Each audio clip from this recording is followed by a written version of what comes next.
La nature, c'est un peu le point essentiel pour nous tous, je pense. C'est vraiment ce qui nous relie tous et c'est ce qui nous a fait exister. Alors, plusieurs choses. Déjà, mon attachement depuis toute petite. Moi, c'était pas les jeux vidéo qui m'intéressaient ou bien les poupées, plus que ça. Moi, le temps que je préférais, c'était d'aller jouer dehors, faire des cabanes avec les copains et puis d'aller me promener. Donc, très vite, j'ai été très attachée à la nature et que j'ai compris qu'en fait, nous, on décidait de rien. Donc que c'était que la nature qui décidait de notre devenir. Et donc si on n'en prend pas soin, notre devenir, il n'y en a pas, quoi.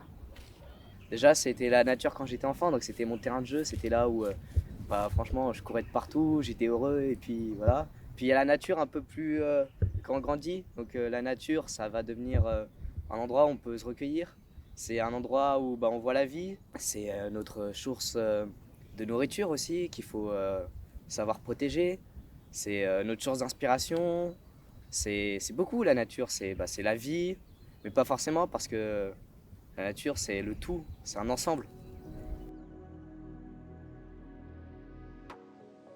Alors oui, c'est utile de planter, c'est utile déjà pas forcément aujourd'hui, mais ce sera utile dans le temps.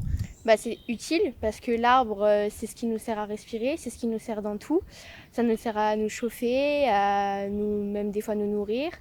Parce que donc sur certains territoires, y en a, ils existent depuis très longtemps et ils sont encore très présents. Par exemple, de la région d'où je viens, le Jura, avec la OP-Comté qui demande quand même une certaine surface d'infrastructures agroécologiques comme les haies. Mais dans d'autres régions, comme les Grandes Plaines, où c'est qu'il y a beaucoup de céréales, les céréaliers, il y a très peu de haies. Mais bon, aujourd'hui, on travaille là-dessus beaucoup, mais je doute qu'on arrive à avoir quand même des haies dans les régions très, très, très céréalières. Alors, on a planté des haies pour plein de raisons différentes. Le premier chantier, on a décidé de le mettre en œuvre pour lutter contre l'érosion éolienne, donc l'érosion du vent sur le plateau qui est au-dessus de l'établissement, donc au niveau des parcelles de grande culture. Et ensuite, on a fait d'autres chantiers dans les années qui ont suivi et on l'a donc, toujours dans cette volonté de lutter contre l'érosion éolienne. Ça a permis aussi de fabriquer des corridors écologiques pour promouvoir un petit peu les espèces qui sont des auxiliaires de nos cultures. Donc en fait pour essayer de favoriser la biodiversité dans nos cultures dans un but de limiter l'usage des produits phytosanitaires. Et ensuite on a eu un autre objectif plus dédié sur la production animale cette fois pour faire de l'ombrage pour nos bêtes qui pâturent l'été, parfois quand il fait chaud. Aussi pour faire un filtre à déchets puisqu'on a des parcelles de pâturage qui sont le long de routes très passantes qui reçoivent souvent des déchets de la route. Oui, effectivement, planter des arbres, c'est important pour la biodiversité. C'est vrai que les arbres, ce sont des sortes d'oasis pour la biodiversité, dans lesquelles on va retrouver des oiseaux, des insectes. Les haies, ensuite, vont être des abris pour des mammifères, pour d'autres espèces animales, vont protéger les cultures. Et puis, si on plante dans une haie un arbre fruitier, on pourra avec plaisir ramasser des pommes ou des cerises plus tard. Moi, je pense que c'est important de planter, mais il faut planter intelligemment. On ne peut pas planter des arbres. Par exemple, si on plante que des chênes dans une forêt, ça ne va pas être bon en fait. Si on plante qu'un type d'arbre, ça tue la biodiversité locale, ça empêche une renaissance de biodiversité. Après, il y a plusieurs avantages à planter. On peut planter pour l'écologie, comme on connaît, le cycle dioxyde de carbone, inspiré, ça ressort, ça fait de l'oxygène, c'est incroyable, et puis voilà. Mais on peut aussi planter d'une manière plus financière pour revendre après. Donc c'est utile de planter dans tous les sens du terme, mais il faut planter intelligemment. L'arbre est présent déjà. Voilà. Il faut le laisser faire, laisser croître. Après, il peut être utile, je suis bien d'accord, pour répondre à certains de nos besoins, mais l'arbre existe et là déjà présent, donc on n'a pas à chercher d'utilité ou pas. Après, bien sûr, il permet à l'homme de respirer, de s'habiller, de se chauffer, etc.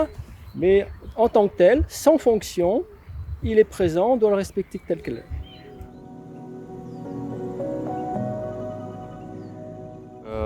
Du compost, je recycle beaucoup. J'évite d'acheter des produits qui sont à fabriquer en Espagne ou ailleurs. J'essaie d'acheter du local et des produits bio. La préservation de la nature, c'est la préservation de la production. Donc ce sont deux choses qui vont complètement ensemble. Si on détruit la nature, on n'aura plus d'aliments pour les vaches, on n'aura plus de vaches. Donc du coup, il faut que les deux aillent de concert. Donc on protège la biodiversité déjà en plantant, conservant on va dire tous les champs ou en mettant des couverts. Donc en sachant que les couverts c'est des cultures qui se mettent entre deux cultures de saison. Et c'est principalement des légumineuses et qui servent à capter l'azote et le CO2. Et c'est aussi surtout quelque chose qui me tient à cœur particulièrement, c'est ramasser ces déchets.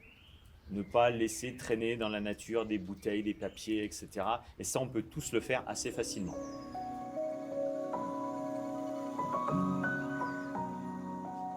Je pense que je le préserverais, je ferais un jardin et je mettrais des cabanes à insectes, des trucs pour les oiseaux, histoire de faire venir de la biodiversité. Alors moi, personnellement, avec un espace de nature, je vais paraître pour un radin, mais franchement, s'il est constructible, je construis. Et non, sinon, je ferai un jardin, je pense, pour pouvoir me nourrir, puis pour pouvoir observer la biodiversité. C'est incroyable de pouvoir observer les insectes, la nature qui vit. Si j'avais un espace de nature, j'en ferais un jardin et un champ de blé. Donc un jardin pour me nourrir et un champ de blé pour avoir de l'argent, pour m'occuper du blé. Enfin, voilà. Donc, moi, si je ne veux pas être propriétaire d'un terrain, je pense que la nature doit être ouverte à tout le monde. Et à partir du moment où on commence à dire, tiens, je suis propriétaire, malheureusement, l'homme est fait comme ça. Et l'homme va vouloir en profiter, va vouloir investir, va vouloir après gagner de l'argent, avoir une emprise. Et à partir du moment où tu as une emprise sur la nature ou sur un espace, eh bien voilà, je pense que déjà, la relation homme-nature, eh bien, elle ne fonctionne plus, il n'y a plus de cohérence.